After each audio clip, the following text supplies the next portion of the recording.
प्यारे बच्चों, आज का जो विषय है जिसे हमने पढ़ना है वह है जामुन का पेड़। जामुन का पेड़ एक कहानी है। जैसा कि आप शीर्षक देख रहे हैं, जामुन का पेड़। ये शीर्षक सुनते ही आपको लग रहा होगा कि हाँ, जामुन जो एक फल है, फलदार वृक्ष है, उसके बारे में है। उसकी क्या कहानी हो सकती है, किस बारे में बताया जा रहा है, क्या होगा इस कहानी के अंतर्गत। तो चलिए पढ़ते हैं। पढ़ने से पहले एक चीज़ मैं बता दूं, यह एक व्यंग्य रचना है। कहानी तो है लेकिन एक व्यंग्य है, करारा व्यंग्य। अब ये किस पर व्यंग्य है, ये कहानी को पढ़ते पढ़ते पता चल जाएगा। रात को बड़े जोर का झक्कड़ चला। सेक्रेटरीट के लॉन में जामुन का एक पेड़ गिर गया। सवेरे को जब माली ने देखा तो उसे पता चला कि पेड़ के नीचे एक आदमी दबा पड़ा है। देख रहे हैं जैसे कि आप इस पिक्चर में एक आदमी दबा हुआ है और सेक्रेटरीट का वो है दफ्तर, और जामुन का पेड़ उसके ऊपर गिर गया है। कुछ लोग यहाँ खड़े हैं। माली दौड़ा दौड़ा चपरासी के पास गया। चपरासी दौड़ा दौड़ा क्लर्क के पास गया। क्लर्क दौड़ा दौड़ा सुपरिटेंडेंट के पास गया। सुपरिटेंडेंट दौड़ा दौड़ा बाहर लॉन में आया। मिनटों में गिरे हुए पेड़ के नीचे दबे हुए आदमी को चारों ओर जो है भीड़ ने घेर लिया। अब क्या? बेचारा जामुन का पेड़ कितना फलदार था, एक क्लर्क बोला, और इसकी जामुनें कितनी रसीली होती थी, दूसरा क्लर्क याद करते हुए बोला। मैं फलों के मौसम में झोली भर कर ले जाता था। मेरे बच्चे इसकी जामुनें इतनी खुशी से खाते थे। तीसरा क्लर्क लगभग रुआंसा होकर बोला। मगर यह आदमी, माली ने दबे हुए आदमी की तरफ इशारा किया। हाँ, यह आदमी। सुपरिटेंडेंट सोच में पड़ गया। पता नहीं जिंदा है कि मर गया। एक चपरासी ने पूछा। मर गया होगा, इतना भारी पेड़ जिसकी पीठ पर गिरे वह बच कैसे सकता है? दूसरा चपरासी बोला। नहीं, मैं जिंदा हूँ। दबे हुए आदमी ने बड़ी कठिनता से कराहते हुए बोला। जिंदा है? एक क्लर्क ने ताज्जुब से कहा। पेड़ को हटाकर इसे जल्दी से निकाल लेना चाहिए। माली ने सुझाव दिया। मुश्किल मालूम होता है, एक सुस्त, कामचोर और मोटा चपरासी बोला। पेड़ का तना बहुत भारी है और वजनी है। क्या मुश्किल है? माली बोला। अगर सुपरिटेंडेंट साहब हुक्म दें तो अभी 15-20 माली, चपरासी और क्लर्क लगाकर पेड़ के नीचे से दबे हुए आदमी को निकाला जा सकता है। माली ठीक कहता है, बहुत से क्लर्क एक साथ बोल पड़े। लगाओ जोर, हम तैयार हैं। एक साथ बहुत से लोग पेड़ को उठाने को तैयार हो गए। यहाँ तक आपने कहानी पढ़ी। कहानी पढ़ते हुए पता चला क्या हुआ था। झक्कड़ मतलब आंधी चली। आंधी में क्या हुआ? पेड़ नीचे गिर गया। वह पेड़ कहाँ लगा था? सेक्रेटरीट के लॉन में लगा था, मतलब दफ्तर के प्रेमाइसिस में लगा था, उसके परिसर में लगा था, जो आंधी के दौरान गिर जाता है। और आंधी में आपको पता है कई बार पेड़ एकदम से गिरते हैं। कोई भी चीज़ जब गिरती है, खंबा, पेड़, तो उसके नीचे से गुजरने वाला व्यक्ति हो, गाड़ी हो, कुछ भी, उसमें दबने की बहुत सी संभावना पड़ जाती है।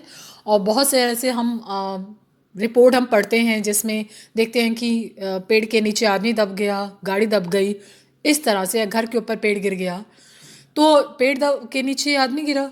अब जब माली ने सुबह आके, माली का काम क्या होता है? पेड़ पौधों को देखना। वहाँ उसने देखा कि एक भाई पेड़ गिरा, पेड़ के नीचे आदमी भी गिरा है। वो भागा भागा। देखिए सीक्वेंस में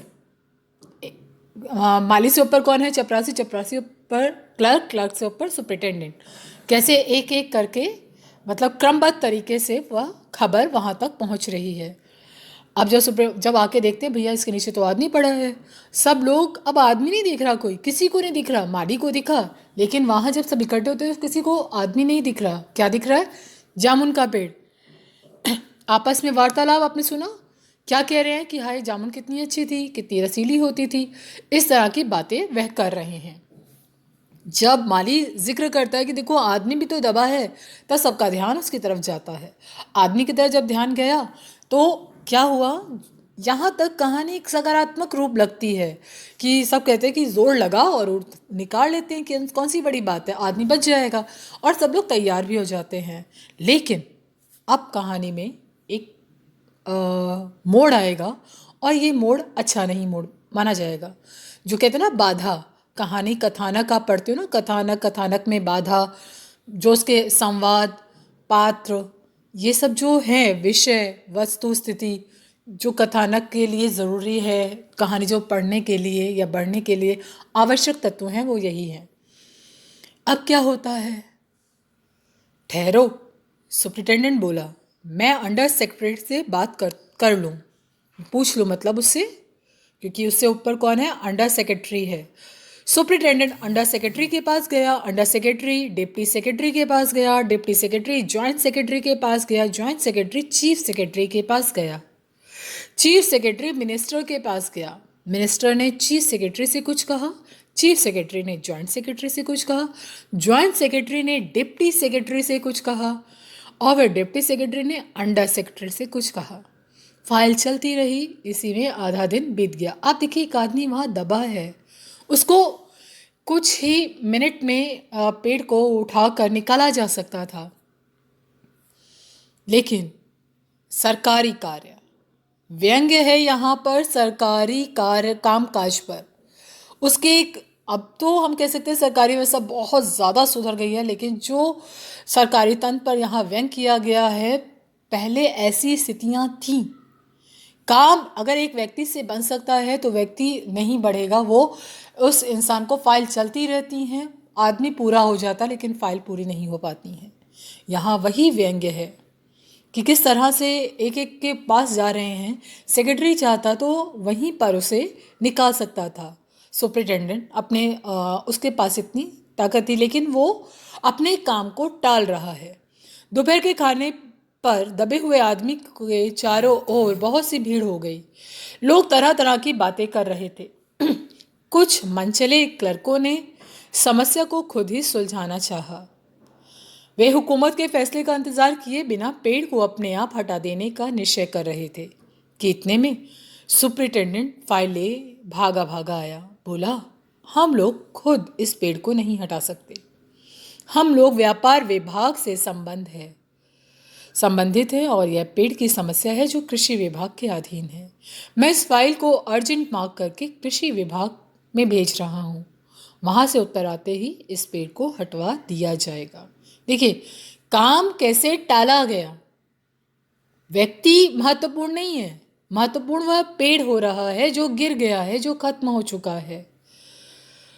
दूसरे दिन कृषि विभाग से उत्तर आया कि पेड़ व्यापार विभाग के लॉन में गिरा है, इसलिए इस पेड़ को हटवाने या ना हटवाने की जिम्मेदारी व्यापार विभाग पर पड़ती है। यह उत्तर पढ़कर व्यापार विभाग को गुस्सा आ गया। उन्होंने फौरन लिखा कि पेड़ को हटवाएं या ना हटवाने की जिम्मेदारी कृषि विभाग पर लागू होती है, व्यापार विभाग का इससे कोई संबंध नहीं है। मतलब यहाँ संवेदना किसी की जागृत नहीं हो रही उस बचे हुए इंसान के लिए जो पल पल मर रहा है, अपने काम से बचने के लिए दूसरे पर थोपा जा रहा है। ठीक है बच्चे, अगली क्लास में हम आगे पढ़ेंगे।